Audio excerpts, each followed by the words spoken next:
அபிஷேகம் தந்து வழி நடத்தும். அக்கினி நெருப்பாயிறங்கி வரும். அபிஷேகம் தந்து வழி நடத்தும்.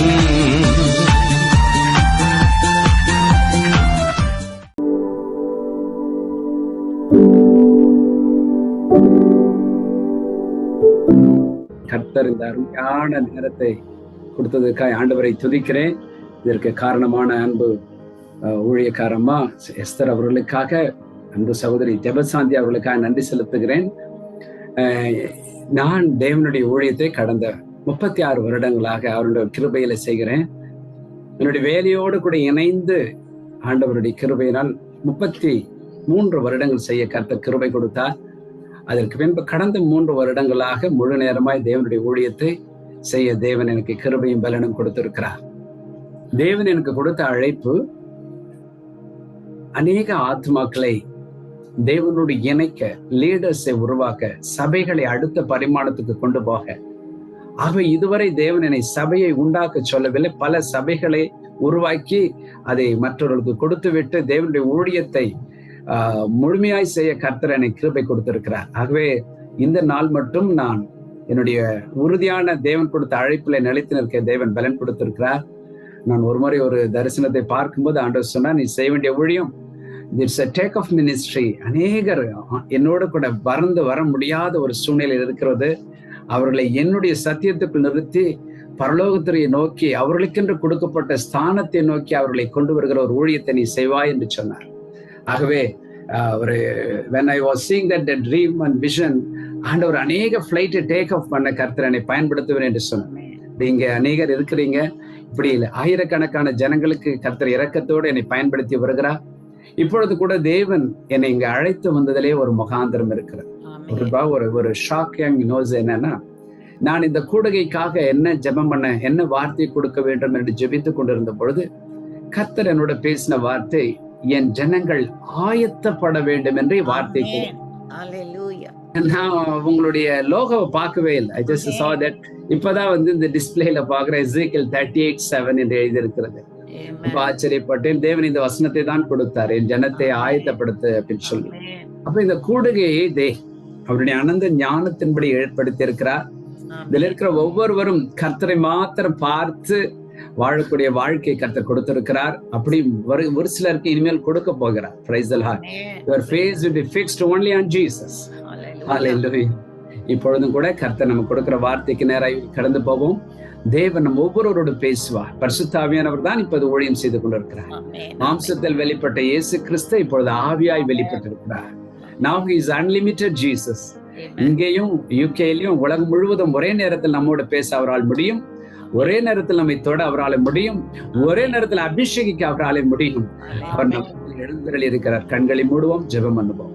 பரலோக பிதாவே, உம்முடைய குமாரனும் என் அருமை ரட்சகனுமாக இயேசு கிறிஸ்துவின் நாமத்தில் உம்முடைய ரத்தத்தால் மீட்டெடுக்கப்பட்ட பிள்ளைகள், உமக்கென்று வாழ்க்கையை அர்ப்பணித்த பிள்ளைகள் உம்முடைய சன்னிதானத்தில் வந்திருக்கிறோம். உம்மால் என்று எங்களால் ஒன்றும் செய்ய முடியாது ஆண்டவரே, ஆனால் நீரோ சகலவற்றையும் செய்ய வல்லவர். நீர் செய்ய நினைத்தது ஒன்றும் தடைபடாது. நீர் சொல்ல ஆகும், நீர் கட்டளையிட நிற்கும் ஆண்டவரே. இன்று இந்த கூடுகையில எங்கள் மத்தியில் நீர் எதை பேச விரும்புகிறீரோ, எதை செய்ய விரும்புகிறீரோ அதற்கு எங்களை ஒப்புக் கொடுக்கிறோம். இந்த கூடுகைக்கு விரோதமாய் கிரை செய்கிற எல்லா அந்தகார சக்திகளையும், வான மண்டலத்தில் உள்ள பொல்லாதாவின் கிரைகளையும் இயேசு கிறிஸ்துவின் நாமத்தில் பரிசுத்தாவின் வல்லமையினால் செயலிழக்க பண்ணுகிறோம். ஜெயத்தையும் சுகத்தையும் சமாதானத்தையும் சத்தியத்தையும் அற்புதங்களையும் அடையாளங்களையும் இயேசுவின் நாமத்தில் எடுத்துக் கொள்கிறோம். எல்லா கணத்தையும் மகிமையும் உமக்கே செலுத்துகிறோம். இயேசுவின் நாமத்தில் பிதாவே, ஆமேன், ஆமேன். உங்களை மறுபடியும் வாழ்த்துகிறேன் இயேசு கிறிஸ்துவின் ஒப்பற்ற நாமத்தினாலே. தேவன் எனக்கு கொடுத்த அந்த வார்த்தை எசேக்கியேல் 38:7 நீங்கள் டிஸ்பிளே பண்ணியிருக்கிறீங்க. தேவன் அந்த வார்த்தையை நாம் வாசிக்கும்படி விரும்புகிறார். ஒரு முறை எல்லாரும் சேர்ந்து அந்த வசனத்தை வாசிப்போம். நீ ஆயத்தப்படு, உன்னுடனே கூடின உன் எல்லா கூட்டத்தையும் ஆயத்தப்படுத்து, நீ அவர்களுக்கு காவலாளனா. அநேகம் நீங்க தியானித்திருப்பீர்கள், ஏன்னா உங்களுடைய மினிஸ்ட்ரி லோகோ இருப்பதனால். ஆனாலும் தேவன் என்னிடத்தில் போட்ட சில சத்தியங்களை உங்களுக்கு சொல்ல ஆவியானவர் உதவி செய்வாராக. நாம் ஆயத்தப்பட வேண்டிய ஒரு கடைசி காலகட்டத்திலே கர்த்தர் நம்மை அழைத்து வந்திருக்கிறார். அநேகர் நான் ஆயத்தப்பட்டு கொண்டிருக்கிறேன் ஒரு சந்தோஷம் நமக்குள் இருந்தாலும் நாம் ஆயத்தப்படுகிறது சரிதானா என்று பரிசுத்த ஆவியானவர் நமக்கு சொல்லிக் கொடுக்கிற வேத வாக்கியங்களை நாம் சற்று ஆராய்ந்து பார்க்கும் பொழுது, ஒருவேளை நான் அப்படித்தான் இருக்கிறேன் என்றால் சந்தோஷம் வரும். ஒருவேளை நான் சற்று மாற வேண்டும் என்றால் நாம் தேவனுடைய சமூகத்தில் அர்ப்பணிக்க வேண்டும். தேவன் ஏதோ ஒரு காரியத்தை நமக்குள்ளே செய்து நம்மை சந்தோஷப்படுத்துவார், ஆசீர்வதிப்பார், ஆயத்தப்படுத்துவார். Praise the Lord. இப்பொழுது கூட மத்தேயு 24-25 வசனங்களை நாம் வாசிக்கும் பொழுது தேவன் சொன்ன காரியங்கள் எல்லாம் இப்பொழுது நடந்து கொண்டிருக்கிறது. கடைசி நாட்களில் முழு உலகத்திலும் ஏற்படும் பல மாற்றங்களை இயேசு ரட்சகர் மிக நேர்த்தியாய் தன் சீடர்களுக்கு சொல்லுகிறார். பல காரியங்களை அடுக்கடுக்காய் சொல்லுகிறார். ஒரு காரியம் என் உள்ளத்துல மிக ஆழமாய்ப்பட்டது. ஏசாயா தீர்க்கன் சொன்ன 60ஆம் அதிகாரம் 2ஆம் வசனத்திலே, காரிருள் பூமியை மூடும், ஆனாலும் உண்மையில் கர்த்தர் உதிப்பார், அவருடைய மகிமை உன்னிடத்தில் காணப்படும் என்று சொன்னார். ஆம், ஏசாயா 60:2 சொல்லப்பட்டபடி காரிருள் இந்த பூமியை மூடும் ஒரு காலகட்டத்தில் வந்திருக்கிறோம். 2 வகையான காரிருள் இந்த பூமியை மூடி இருக்கிறது. ஒன்று ஆத்துமத்துக்கு எதிரான ஒரு காரிருள், இரண்டாவது சரீரத்துக்கு விரோதமான ஒரு காரியம். நான் அடிக்கடி என் கூட்டங்களில் அதிகமாய் இதை நான் சொல்வது உண்டு. ஏனென்றால் பல இருள் என்று சொல்லி நாம் குழம்பி விடக்கூடாது. 2 இருள். ஒன்று நம்முடைய ஆத்மாவுக்கு நேராய் வருகிறது, இரண்டாவது நம்முடைய சரீர வாழ்க்கைக்கு விரோதமாய் வருகிறது. ஆத்மத்துக்கு விரோதமாய் வருகிற இருளை பற்றி இயேசு ரட்சகர் மிக தெளிவாய் சொல்லுகிறார். மத்தேயு 24 ஃபால்ஸ் டாக்டரின்ஸ் வில் கம், கள்ள தீர்க்கதரிசிகள் வருவார்கள், பொய்யான காரியங்கள் வெளிப்படும், உலகம் முழுவதும் பல அருவருப்பான காரியங்கள் நடக்கும், பாவம் பெருகி போகும், அசுத்தம் பெருகி போகும். இந்த முழு உலகத்தில் ஆத்மாவுக்கு விரோதமான ஒரு இருள் வந்திருக்கிறது. அடுத்த பக்கம் பாத்தீங்கன்னா சரீரத்துக்கு விரோதமான இருள், யுத்தங்கள், கொள்ளை நோய்கள், பஞ்சங்கள் எல்லாம் வந்து இது தேவன் வாசல் அருகே வந்து விட்டார் என்ற அடையாளங்கள் நமக்கு காண்பித்துக் கொண்டிருக்கிறது. இந்த நாளிலே தேவன் நம்மை ஆயத்தப்படுத்த அழைத்து வந்திருக்கிறார். இந்த சத்தியத்தை கர்த்தர் சொல்லும் போது மத்தேயு 24:44 ஒரு வார்த்தை சொல்கிறார், நீங்கள் நினையாத நாழிகையிலே மனுஷகுமாரன் வருவார், ஆதலால் நீங்களும் ஆயத்தமாயிருங்கள். இதை நாம் புரிந்து கொள்வதற்காக ஒரு 3 உவமைகளை கர்த்தர் சொல்லுகிறார்.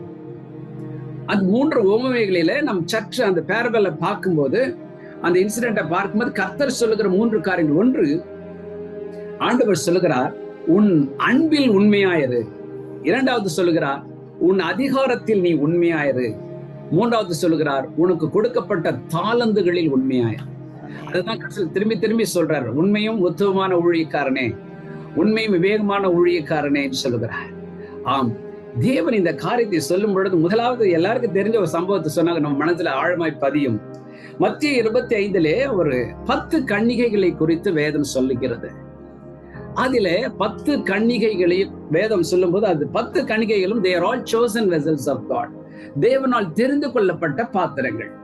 மத்தேயு 25:1 இப்படியா சொல்கிறது, அப்பொழுது பரலோக ராஜ்யம் தங்கள் தீவட்டிகளை பிடித்துக் கொண்டு மணவாளனுக்கு எதிர்கொண்டு போக புறப்பட்ட 10 கன்னிகைகளுக்கு ஒப்பாயிருக்கும்.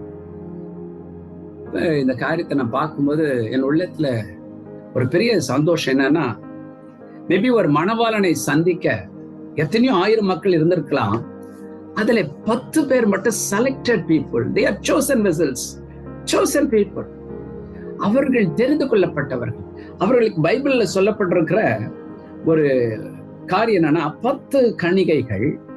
அந்த 10 கன்னிகைகளுக்கு நான் ஒரு பேர் வைக்கிறேன். என்ன பேருன்னா, 10 பேரும் பக்தி உள்ளவர்கள். பக்தி உள்ளவனை கர்த்தர் தமக்காக தெரிந்து கொண்டார் என்று சங்கீத புஸ்தகத்துல நான் வாசிக்கிறேன். அப்ப இந்த 10 பேரை கர்த்தர் தெரிந்து கொண்டார்னா 10 பேரும் பக்தி உள்ளவர்கள் தான். இன்றைக்கு கூட இந்த கூடுகையில் ஆல்மோஸ்ட் 26 people இருக்கிறோம். 26 பேரை கர்த்தர் தெரிந்து கொண்டு இணைத்திருக்கிறார். அப்பொழுது தேவன் நம்ம எல்லாரையும் பக்தி உள்ளவர்கள் என்று தெரிந்து அழைத்து நம்மோடு தன்னோடு சேர்த்து கொண்டார். அவருடைய வருகைக்கு ஆயத்தப்படுத்தி கொண்டிருக்கிறார். இதுல 10 பேரும் பக்தி உள்ளவர்கள். ஆனால் வேதம் அடுத்த ஸ்டெப் சொல்லுகிறது, 2ஆம் வசனம் மத்தேயு 25:2 5 பேர் புத்தி இல்லாதவர்களும் 5 பேர் புத்தி உள்ளவர்களுமா இருந்தார்கள் என்று சொல்லுகிறார். அப்ப அந்த 10 பக்தி இருந்தது, ஆனால் 5 பேருக்கு தான் புத்தி இருந்தது, 5 பேருக்கு புத்தி இல்லை என்று வேதம் சொல்லுகிறது. இந்த வார்த்தையை பார்க்கும்போது எனக்கு கொஞ்சம் ஷாக்கிங்கா இருந்துச்சு. ஆண்டவரே, பக்தி இருந்தா கூட புத்தி இல்லாத ஆட்கள் இருக்கிறாங்களா ஆண்டவரே? இருக்காங்க. Praise the Lord. அப்ப பக்தி இருந்த தேவ ஜனங்களை தான் கர்த்தர் தெரிந்தெடுத்திருக்கிறார். அதுல இங்கிலீஷ்ல போட்டிருக்கு வைஸ் வெர்ஜின் என்று போட்டிருக்கு, ஞானம் உள்ளவர்கள். அந்த ஞானம் உள்ளவர்கள் என்று கர்த்தர் ஏன் அவர்களை பார்த்து இவர்கள் தான் ஆயத்தமா இருந்தவர்கள் என்று சொல்லுகிறார்? பாருங்க, அவர்களுக்கு ஒரு டைட்டில மத்தேயு 25ஆம் அதிகாரம் 10ஆம் வசனத்தில் சொல்கிறார், அப்படியே அவர்கள் வாங்க போன போது மணவாளன் வந்துவிட்டார், ஆயத்தமா இருந்தவர்கள் அவரோட கூட கல்யாண வீட்டிற்குள் பிரவேசித்தார்கள், கதவும் அடைக்கப்பட்டது. அப்ப இந்த புத்தி இல்லாதவர்களுக்கு மற்றொரு பெயரை வேதம் சொல்கிறது, அவர்கள் ஆயத்தமா இருந்தவர்கள். அவர்கள் ஆயத்தமா இருந்தவர்கள். அவர்கள் என்ன ஆயத்தம் வைத்திருந்தார்கள்? புத்தி உள்ள கன்னிகைகளிடத்துல 3 காரியம் இருந்தது. ஒன்று, அவங்க கையில இருந்த தீவெட்டி இருந்தது. 2வது ஒரு பாத்திரம் இருந்தது. 3வது ஆயில், எக்ஸ்ட்ரா ஆயில். புத்தி இல்லாதவர்கிட்ட ஒரே ஒரு தீவெட்டி மட்டும்தான் இருந்தது. வெசலும் இல்ல, அடிஷனல் எக்ஸ்ட்ரா ஆயிலும் கிடையாது. அப்ப கர்த்தர் இதை வைத்து எப்படி சொல்லுகிறார் என்று பார்க்கும் பொழுது, இவர்கள் ஏன் ஒரு எண்ணெயை அடிஷனலா எடுத்துட்டு போனாங்க, ஏன் ஒரு வெசல், ஒரு பிளாஸ்க் அடிஷனலா எடுத்துட்டு போனாங்க என்று பார்க்கும்போது இதை நான் ஜெபம் பண்ணி கொண்டிருந்தேன். ஆண்டவரே, இதை எனக்கு சொல்லிக் கொடுங்க, இது ஏன் அப்படின்னும் போது பாருங்க, இந்த தெரிந்து கொள்ளப்பட்ட 10 பேரும் தங்கள் தெரிந்து கொள்ளுதலை குறித்த ஒரு உணர்வு அவர்களுக்கு இருக்கிறது. God has chosen me. இத்தனை கோடிகள் இருந்தாலும் இதன் மத்தியில என்னை தெரிந்து கொண்டாரு. தகுதியற்ற எனக்கு கிடைத்தது பெரிய பாக்கியம் அல்லவா? இதை நான் இழந்து விடவே கூடாது. இன்றைக்கு கூட இந்த உலகத்தில் 750 கோடி ஜனங்கள் வாழ்கிறார்கள். அதுல தேவன் உங்களையும் என்னையும் தெரிந்து கொண்டார். It's a marvelous grace, marvelous privilege. இதை நினைக்கும் போது கண் கலங்காம நம்மள இருக்க முடியாது. நமக்கு என்ன இருக்கு? ஆண்டவர் நம்மை தெரிந்து கொள்ள ஒண்ணுமே இல்லையே. அவருடைய சுத்த கிருபை. இதை நான் இழந்து போக கூடாது. இதுதான் அவர்களுக்குள் இருந்த ஒரு வைராக்கியம். பிரியமானவர்களே, மற்ற 5 பேரும் it's granted, they take it granted. எனக்கு கிடைச்சிருச்சு, நான் போய் பார்க்க போறேன் மணவாளனை. இல்ல, இந்த 10 பேர் 5 பேர் நினைச்சாங்க, இது கிருபை, இது கிருபை. யார் யார் கிருபையை உணர்கிறார்களோ அவர்கள் தான் ஞானவான்கள் என்று வேதம் சொல்லுகிறது. சங்கீதம் 107:43 ஒரு அழகான வசனம் இருக்கிறது. பிரியமானவர்களே, இந்த மத்தேயு 25க்கு சரியாய் தீர்க்க தரிசனமாய் கர்த்தர் எழுதி வைத்திருக்கிறார். சங்கீதம் 107:43 நான் வாசிக்கட்டும். எவன் ஞானம் உள்ளவனோ அவன் இவைகளை கவனிக்க கடவன். ஞானவான்கள் கர்த்தருடைய கிருபைகளை உணர்ந்து கொள்வார்கள். அப்போ யார பைபிள் ஞானவான்கள் சொல்லுது? யார் பெரிய அளவுக்கு ஞானம் படித்தவர்கள் அல்ல, யார் யார் இது தேவன் எனக்கு கொடுத்த கிருபை என்று உணர்ந்து கொள்கிறார்களோ அவர்கள் தான் ஞானவான்கள், அவர்கள் தான் புத்தி உள்ளவர்கள் என்று வேதம் சொல்கிறார். இன்னைக்கு கூட நமக்கு கிடைத்த கிருபைகளை சற்று திரும்பி பார்ப்போம். நமக்கு தகுதியில்லாத நமக்காக சிலுவையில இயேசு தன் ரத்தத்தை சிந்தினாரே, ஜீவனை கொடுத்தாரே, 3ஆம் நாள் உயிரோடு எழுந்தாரே, பரிசுத்த ஆவியாய் மறுபடியும் இறங்கி நமக்குள் வந்து நிரந்தரமாய் தங்கி இருக்கிறாரே. இதற்கு நான் என்ன செய்தேன்? ஒண்ணுமே கிடையாது. I am nothing before him. ஒரே ஒரு கிருபை. இதை நான் இழந்து விடக்கூடாது. இன்னைக்கு ஒரு நூதனமான உபதேசம் வந்திருக்கிறது. கிருபை ஒரு தாட்டி வாங்கிட்டீங்கன்னா உங்களை விட்டு போகவே போகாது. ரட்சிக்கப்பட்டீங்கன்னா அவ்வளவுதான், பினிஷ். உங்களுக்கு அந்த ரட்சிப்பை யாருமே எடுக்க முடியாது என்று சொல்லி. ஆனால் ஆண்டவர் சொல்லுகிறார், என்ன சொல்லுகிறார்? உன் ரட்சிப்பு நிறைவேற நீ பயத்தோடும் நடுக்கத்தோடும் பிரயாசப்பட வேண்டும் என்று சொல்கிறார். பிலிப்பியர் எழுதிய புஸ்தகம் 2ஆம் அதிகாரம் 12ஆம் வசனத்துல ஒரு பழிச்சென்ற வார்த்தையை பரிசுத்த ஆவியானவர் எழுதி வைத்திருக்கிறார்.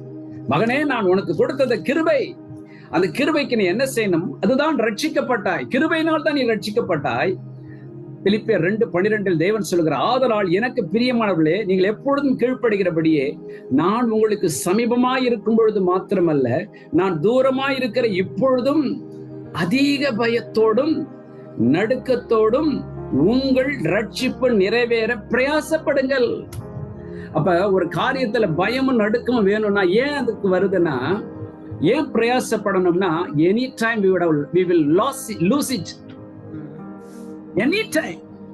ஆகவே தான் பைபிள்ல போட்டிருக்க பயத்தோடும் நடுக்கத்தோடும். இந்த 5 புத்தி உள்ள கன்னிகைகளுக்கு அந்த பயம் நடுக்கம் வந்துச்சு. ஆண்டவரே, நீர் கொடுத்த கிருபையை நான் இழந்து விடக்கூடாது. ஒருவேளை மணவான் வர தாமதமானால் என் விளக்கு அணைந்து விடக்கூடாது. ஆகவே நான் அதற்கு பிரயாசப்பட வேண்டும். பயத்தோடு நடுக்கத்தோடு போனாங்க. ஒரு பாத்திரத்தை வாங்கினாங்க, அடிஷனல் எண்ணெயை வைத்துக் கொண்டார். ஹல்லேலூயா. இன்னைக்கு இணைந்திருக்கிற தேவச்சனமே, ஆண்டவரே, நீர் எனக்கு கொடுத்த கிருபையை பாதுகாத்துக் கொள்ள நான் பிரயாசப்பட வேண்டும். அன்பு சகோதரி ஜெபசாந்தி உங்களுடைய ஊழியத்தை குறித்து என்கிட்ட பேசிட்டு இருந்தாங்க. பிரதர், காலையிலும் நாங்க ஜெபம் பண்ணுவோம், இரவுலும் ஜெபம் பண்ணுவோம். ரொம்ப ஆச்சரியப்பட்டேன். ஏனென்றால் இது நீங்கள் எடுக்கிற பிரயாசம், நீங்கள் தேவனின் ரட்சிப்பு நிறைவேற, தேவனுக்கு ஆயத்தப்பட நீங்க எடுக்கிற அந்த பிரயாசங்களை கர்த்தர் கனப்படுத்துவார். அவர் கண்கள் அதை பார்த்து கொண்டே இருக்கிறார். இன்றைக்கு கூட ஆண்டவர் சொல்லுகிறார், மகனே மகளே, 5 புத்தியுள்ள கன்னிகைகளை போல நீ பிரயாசப்படு. நான் என்ன செய்யட்டும்? இந்த கிருபையை இழந்து போகாமல் இருக்க என்ன செய்யட்டும்? உடனே அவர்கள் போகிறார்கள், பாத்திரத்தையும் எண்ணெயும் எடுத்துக் கொள்கிறார்கள். பாருங்கள், இன்றைக்கு நம்ம கையில கர்த்தர் எண்ணெய் கொடுத்திருக்கிறார். அந்த எண்ணெய் இருக்கிற வரைக்கும் நாம் ரட்சிப்பு பிரகாசிக்கும். அது எண்ணெய் பல காரியங்களை வேதத்தில் சொல்லப்பட்டிருக்கிறது. அதில் மிக முக்கியமானது தேவன் கொடுத்த எண்ணெய் நமக்குள் கொடுத்திருக்கிறார். அதுதான் அவருடைய ஆவியின் நிறைவு, அதுதான் அவர் கொடுத்திருக்கிற கிருபை, அதுதான் இந்த ஆவியினால் வரக்கூடிய ஆசீர்வாதங்கள் எல்லாம் நமக்குள் எண்ணெயாக உள்ள இருக்கிறது. அந்த எண்ணெயை கர்த்தர் நம்முடைய வாழ்க்கையில ஏன் கொடுத்திருக்கிறார்? சில நேரங்களில் நம் எண்ணெய் என்று உடனே அபிஷேகம் என்று நினைத்து விடுவோம். அபிஷேகம் மாத்திரமல்ல, அது அபிஷேகம் தான். ஆனால் அந்த எண்ணெயை கொண்டு நம்முடைய வாழ்க்கையில கர்த்தர் பல காரியங்களை செய்ய ஆயத்தமா இருக்கிறார். பாருங்கள், நம்ம இடத்துல இருக்க எண்ணெய் குறையாமல் இருக்க நாம் செய்ய வேண்டிய ஒரு மகிமையான காரியம் வேதம் சொல்கிறது. எல்லாருக்கும் தெரிந்த ஒரு கதை பாருங்க. லூக்கா எழுதின சுவிசேஷம் 10ஆம் அதிகாரம் 34ஆம் வசனத்துல ஒரு நல்ல சமாரியனை குறித்து வாசிக்கிறோம். அவனிடத்தில் கொடுக்கப்பட்ட எண்ணெய் அங்கு குற்றூராய் கிடந்த மகனை காயங்களை ஆற்ற பயன்படுத்தினது. Praise the Lord. இன்றைக்கு கூட கர்த்தர் உங்களுக்கு கொடுத்திருக்கிற எண்ணெயை உடைந்து போன, நொறுங்கி போன ஜனங்களுக்கு பயன்படுத்தி கொண்டே அந்த எண்ணெயை அவன் ஏன் வைத்திருந்தான்? இதோ குற்றூராய் கிடைக்கிற அநேகர் கிடக்கிறார்கள், அவர்களை ஆறுதல் படுத்த. நாம் அபிஷேகம் பெறுவது மாத்திரமல்ல, இயேசு கிறிஸ்து சொன்னார், நான் நொறுங்குண்ட இருதயத்தை புறக்கணிக்க மாட்டேன். அவர்கள் காயங்களை கட்டத்தான் இந்த எண்ணெய் எனக்கு கொடுக்கப்பட்டிருக்கிறது. நான் பிரகாசமா இருக்க தேவன் கொடுத்த எண்ணெயை, அந்த எண்ணெயை கொண்டு அநேகருடைய காயங்களை நான் கட்டுவேன் என்று கர்த்தர் சொல்கிறார். இன்னைக்கு ஒரு தீர்மானம் எடுப்ப, ஆண்டவரே, உமக்கு ஆயத்தப்படுகிற நான், என் வாழ்க்கையை எண்ணெயை நீர் கொடுத்திருக்கிறீரே, நாளுக்கு நாள் அந்த எண்ணெய் ஊற, அந்த எண்ணெயை நான் சரியாய் உம்முடைய நாம மகிமைக்கென்று பயன்படுத்தணும். ஆண்டவரே, என்னை ஒரு நல்ல சமாரிய ஊழியத்தை செய்ய கிருபை தாரும் என்று சொல்லுவோம். பாருங்கள், அந்த காரியத்தை கர்த்தர் சொல்லிக் கொடுக்கிறார். எப்படி சொல்லிக் கொடுக்கிறார்? மத்தேயு 5ஆம் அதிகாரம் 16ஆம் வசனத்தில் சொல்லுகிறார், உங்கள் நற்கிரியைகளை கண்டு மனிதர்கள் பிதாவை மகிமைப்படுத்தும்படி உங்கள் வெளிச்சம் பிரகாசிக்க கடவுது. இந்த நல்ல சமாரியன் செய்த நற்கிரியை அநேகர் கேள்விப்படும் போது அவன் பிரகாசம் அடைகிறான். அவன் செய்த காரியங்களை அநேகர் பார்க்கிறார்கள். இன்றைக்கு கூட கர்த்தர் சொல்கிறார், நாம் வெளிச்சம் தொடர்ந்து எரிய வேண்டும் என்றால் நாம் செய்ய வேண்டிய நற்கிரியைகளை நிச்சயம் செய்ய வேண்டும். பிரியமானவர்களே, பாருங்கள், இந்த வேத வசனம் சொல்லுகிற மற்றொரு காரியத்தை நான் ஆச்சரியப்பட்டு போனேன். நாம் நல்ல சமாரியன் ஊழியம், அநேக குற்றூராய் உடைந்து போன ஆத்மாக்களுக்கு ஊழியம் செய்யும் பொழுது நம்மை அறியாமலே நேரத்துல சோர்வுகள் வந்துடும். ஐயோ, எனக்கே பல பிரச்சனைகள் இருக்கிறதே. அப்பொழுதுதான் பக்தனாகிய பவுல் சொல்கிற வார்த்தை எனக்கு ஞாபகம். இந்த ரோமர் 2:7 சொல்லுகிறார், நன்மை செய்கிறதுல சோர்ந்து போகாதிருங்கள். Praise the Lord. நீங்கள் சோர்ந்து போகாமல் நற்கிரியைகளை செய்து மகிமையையும் கனத்தையும் அழியாமையும் தேடுகிறவர்களுக்கு நித்திய ஜீவனை கொடுப்பார். நித்திய ஜீவன் என்றால் மணவாளனை சந்திக்கிற அனுபவம். சோர்ந்து போகாமல் நற்கிரியைகளை செய்து கொண்டே இருங்க. நல்ல சமாரிய ஊழியத்தை செய்து கொண்டே இருங்க. நொறுங்கின இருதயங்கள், உடைந்த உள்ளங்களை ஆற்றிக்கொண்டே இருங்க. கர்த்தர் உங்களை பலப்படுத்துவார். அற்புதமான வசனத்தை நான் எபேசியர் 2:15 வாசித்தேன். என் உள்ளத்தை அது ரொம்ப சந்தோஷப்படுத்தினது. ஒவ்வொரு தெய்வ பிள்ளைகளும் கடந்து போக ஒரு நன்மையான காரியத்துக்கு கர்த்தர் ஒரு காரியத்தை ஆயத்த பண்ணி வைத்திருக்கிறார். எபேசியர் 2:15 ஒரு வாசனம் எழுதியிருக்கிறது. 10 மன்னிக்கும், எபேசியர் 2:10, ஏனெனில் நற்கிரியைகளை செய்கிறதற்கு நாம் கிறிஸ்து இயேசுவுக்குள் சிருஷ்டிக்கப்பட்டு தேவனுடைய செய்கையாயிருக்கிறோம். அவைகளில் நாம் நடக்கும்படி அவர் முன்னதாக அவைகளை ஆயத்தம் பண்ணியிருக்கிறார். பாருங்கள், தேவன் நாம் நற்கிரியைகளை செய்வதற்காக சில காரியங்களை ஆயத்தம் பண்ணி வைத்திருக்கிறார். நமக்கு எதிரே விழுந்து கிடக்கிற சமாரியரை போன்ற மனிதர்கள் இருக்கிறார்கள். நமக்கு விரோதமாய் எத்தனை பேர் இருந்தாலும் அவர்களை மன்னித்து அவர்களுக்கு தேவனுடைய சத்தியத்தை சொல்ல, ஜெபிக்க, துதிக்க கர்த்தர் நமக்குள்ள ஒரு காரியத்தை வைத்திருக்கிறார். இன்றைக்கு இந்த ஆயத்தப்படுகிற நம்முடைய வாழ்க்கையில நம்மிடத்தில் உள்ள எண்ணெய் நற்கிரியைக்கு பயன்படுத்தி கொண்டே இருப்போம். பெரியமா, அடுத்து நம்முடைய வாழ்க்கையில எண்ணெயை ஊற செய்ய தேவன் வைத்திருக்கிற அடுத்த ஒரு பெரிய ஆசீர்வாதம் பாருங்க. வேதத்தில் பல காரியங்களை நான் வாசித்தேன். ஒரு எண்ணெய் உண்டாக என்ன பண்றாங்க? யாத்ரா புஸ்தகம் 27ஆம் அதிகாரம் 20ஆம் வசனத்தில் ஒரு வார்த்தை சொல்கிறது. ஒரு எண்ணெய் உண்டாக அந்த ஒலிவ பழத்தை நெருக்குகிறார்கள், நசுக்குகிறார்கள். ஹல்லேலூயா. அப்பொழுதுதான் எண்ணெய் வெளிவருகிறது என்று வேதம் சொல்கிறது. யாத்ராகம் 27:20 வாசிக்கும் பொழுதும் 29:40 வாசிக்கும் பொழுதும் லேவியாரம் 24:2 வாசிக்கும் போதும் மறுபடியும் தேவனுடைய வார்த்தை அதைத்தான் சொல்லுகிறது. ஒரு வசனத்தை உங்களுக்கு நான் வாசிக்கட்டும். 29:40 தேவனுடைய வார்த்தை சொல்லுகிறது, ஒரு மரக்காலிலே 10 பங்கானது இடித்து பிழிந்த கார்படி எண்ணெயிலே அப்படின்னு போட்டிருக்கு. இடித்து பிழிந்து. அப்ப பாருங்க, ஒரு எண்ணெய் உண்டாக்க நொறுக்கப்படுகிற ஒரு வாழ்க்கை, அதுதான் இயேசுவை பின்பற்றும் ஒரு அனுபவம். இயேசு ராஜா நொறுக்கப்பட்டும் இருந்தார், ஆனால் பாவம் செய்யவில்லை. அதை பாடுகளை சகித்தார். அதை தேவனுடைய நாம் மகிமைக்கென்ற பிதாவுக்கு மகிமையாக மாற்றிக்கொண்டார். இன்றைக்கு கூட நம்முடைய வாழ்க்கையில கிறிஸ்துவின் நிமித்தம் வருகிற பாடுகள், உபத்திரங்களின் ஊடே நாம் கடந்து போகும் பொழுது நம்மை அறியாமலே தேவன் கொடுக்கிற எண்ணெய் நம்முடைய வாழ்க்கையில அதிகரிக்கிறது. பிரியமானவர்களே, நிறைய பேர் பாருங்க, அபிஷேகத்துல இருப்பாங்கன்னா அவங்க பாடுகளின் மத்தியில கர்த்தரை உண்மையாய் பின்பற்றி கொண்டிருப்பாங்க. நொறுக்கப்பட்டு பல பிரச்சனைகள் இருக்கும், ஆனா உண்மை பரிசுத்தத்தை பாதுகாத்துக்கிட்டே இருப்பாங்க. அவங்க வாழ்க்கையில பாருங்க எண்ணெய் அதிகமாகவே இருக்கும். அவங்க சும்மா சின்ன ஜெபம் பண்ணாலே சார் பெரிய அற்புதங்களை கர்த்தர் செய்வார். Mighty holy spirit. நீங்க கூட இந்த கூடுகையில சிலர் பாடுகளுடைய கடந்து போய்கிட்டு இருக்கீங்க. ரீசனே தெரியல. No reason, you are suffering for Christ. ஆண்டவர் சொல்கிறார், உன் எண்ணெய் அதிகரித்துக் கொண்டே இருக்கிறது மகளே, உனக்குள் என் எண்ணெயை ஊற்றிக்கொண்டே இருக்கிறேன். என் பரிசுத்த ஆவியாகிய என் எண்ணெய் உன்னை எரிந்து பிரகாசிக்க வைத்துக் கொண்டே இருக்கும் என்று கர்த்தர் சொல்லுகிறார்.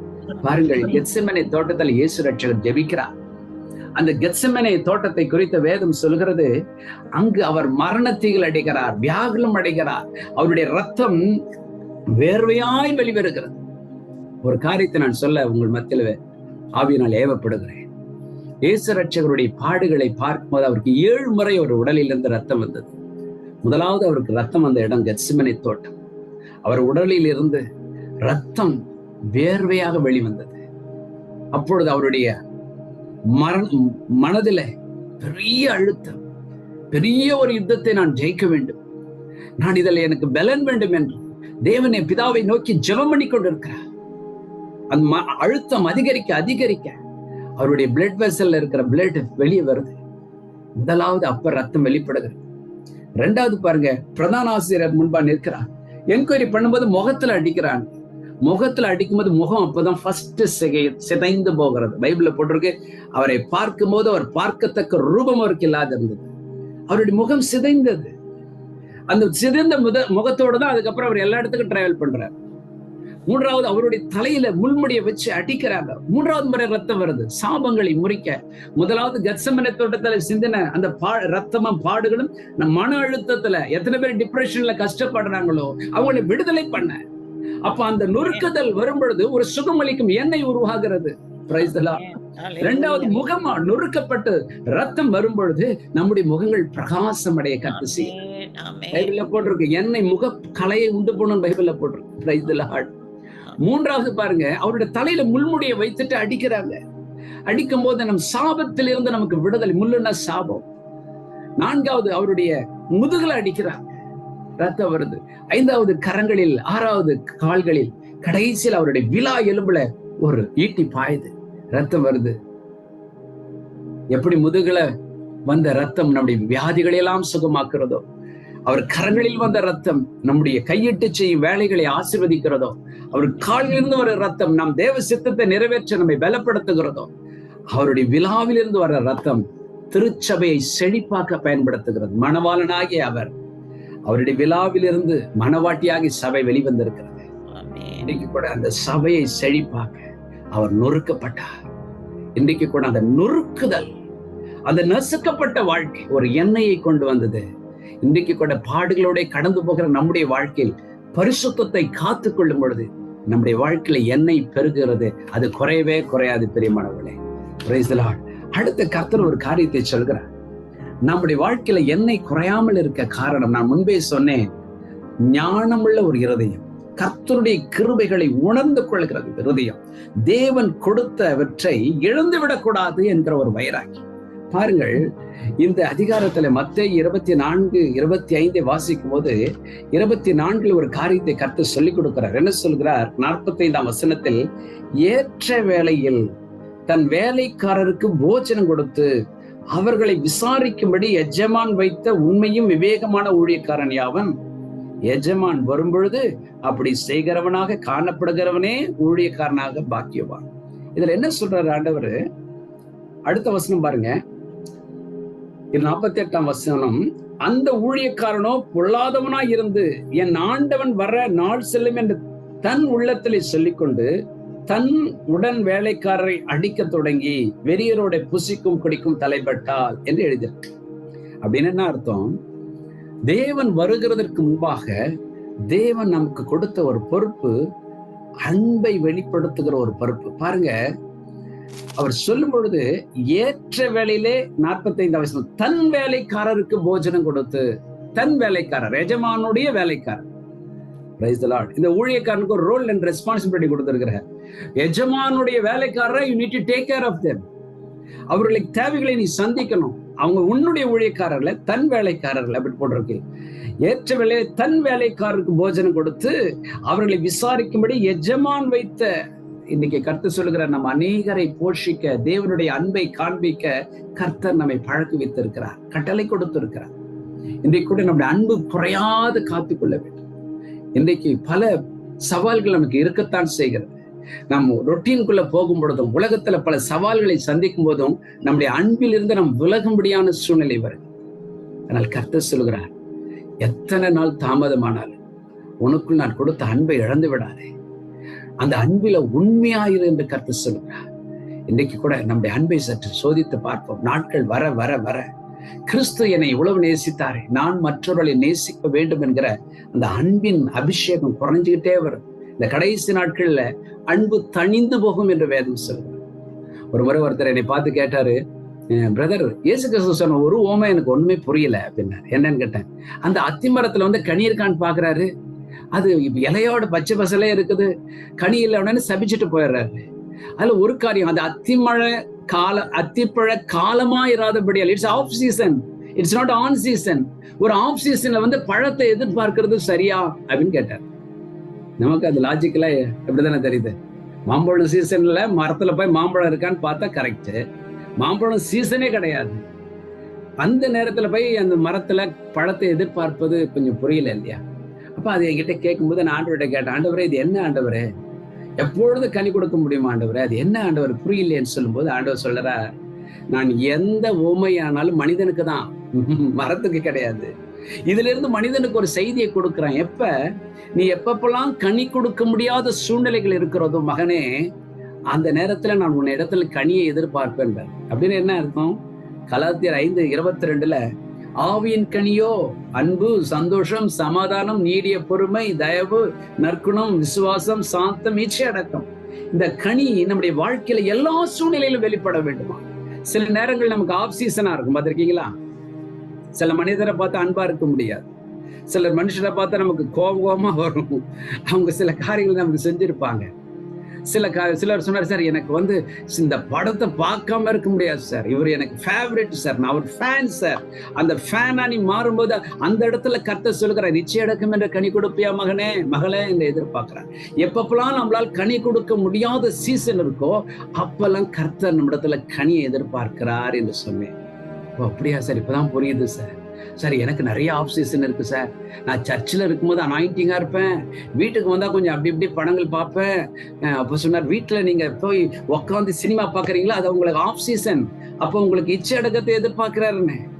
ஓ அப்படியா சார். சில நண்பர்களை பார்க்கும்போது உங்களுக்கு அறியாமலே அவங்களோட கொஞ்சம் டைம் ஸ்பெண்ட் பண்ணணும், ஒரு லூஸ் டாக்ஸ் பேசணும் ஆசை வருது இல்லையா, அது ஆஃப் சீசன். அப்ப ஆண்டவருக்கு நீங்கள் கனி கொடுக்கணும். அப்ப தீஸ் ஆர் தி டேஸ். இந்த கடைசி நாட்களில தேவன் எப்பொழுது வந்து நம் பக்கத்துல நிற்பார் என்று நமக்கு தெரியாதபடியால் எப்பொழுதும் கனி நிறைந்த ஒரு வாழ்க்கையை கர்த்தர் நம்ம எதிர்பார்க்கிறார். ஒரு ஆயத்தமா இருக்கிறவர்கள் நம்முடைய வாழ்க்கையில தேவனுடைய கிருபைகளை உணர்ந்தவர்களாய் இருக்க வேண்டும்.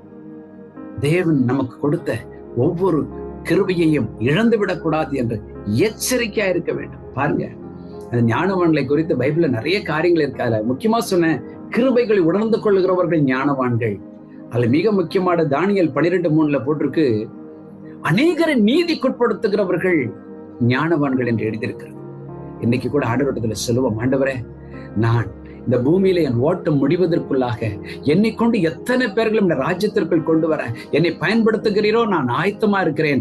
என் அன்பை நான் காத்துக்கொள்வேன். எல்லா சூழ்நிலைகளும் கனி கொடுத்து கொண்டே இருப்பேன். ஆண்டவரே, எத்தனை நெருக்கப்பட்டாலும், பாடுகள் வந்தாலும், உபத்திரங்கள் வந்தாலும் உம்மை போல வாழ்வேன், உம்மை பின்பற்றுவேன் என்று சொல்வோம். அதுதான் ஆயத்தமான ஒரு வாழ்க்கை.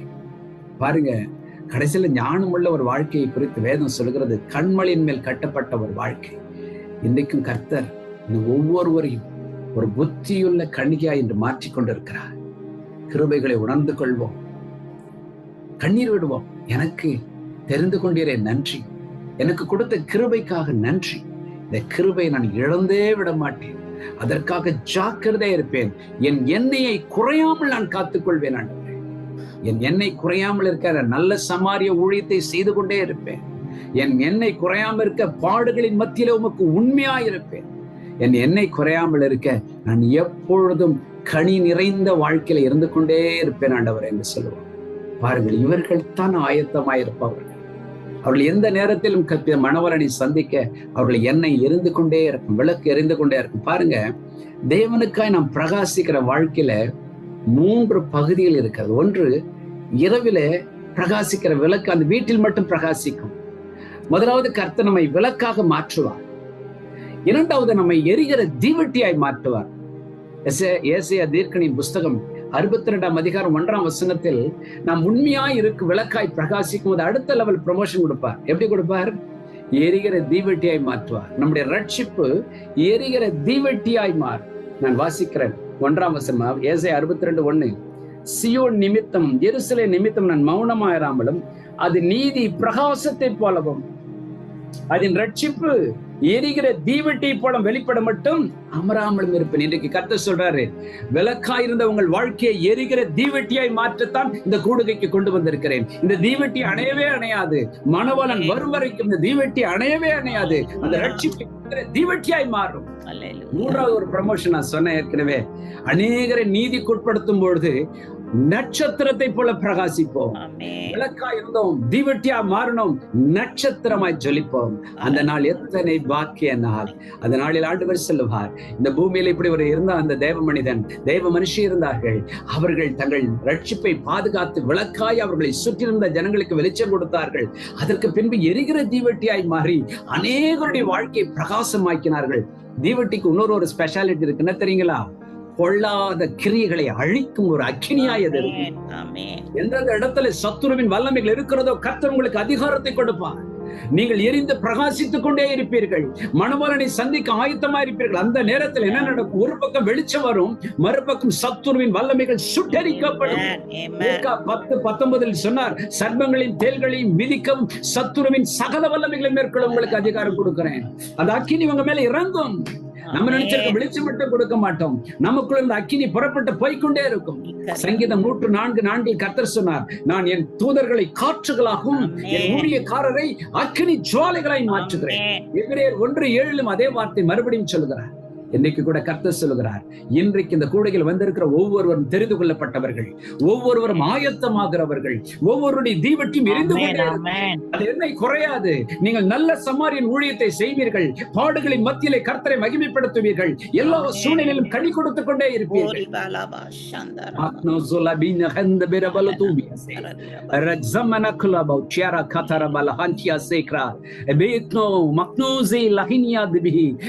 நான் பாடுகளுடைய கடந்து போகிறேன்.